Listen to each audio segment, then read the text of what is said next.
IT employee work చేస్తూ ఉన్నారు. Fees reimbursement scheme ద్వారా లబ్ధి పొందినటువంటి వారిలో ఒకరు కడియం విలేజ్ ఈస్ట్ గోదావరి నుంచి వచ్చారు. Good evening all. కొన్ని కోట్ల కళల్ని రెండు కళ్ళలో నింపిన మన రాజశేఖర్ రెడ్డి గారిని మన రెండు కళ్ళ ముందుకు తీసుకొస్తున్నారు యాత్ర సినిమాతో. I'm very happy for that.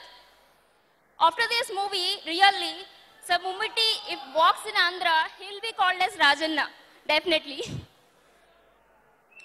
Fees reimbursement గురించి మాట్లాడాలంటే it's just like a day dream for many people like me. చాలా మంది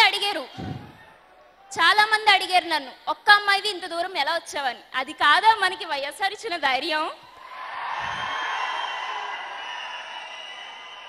ఆయన మూవీ వస్తుందంటే ఫస్ట్ హ్యాపీగా ఫీల్ అయ్యేది స్టూడెంట్స్. I feel so.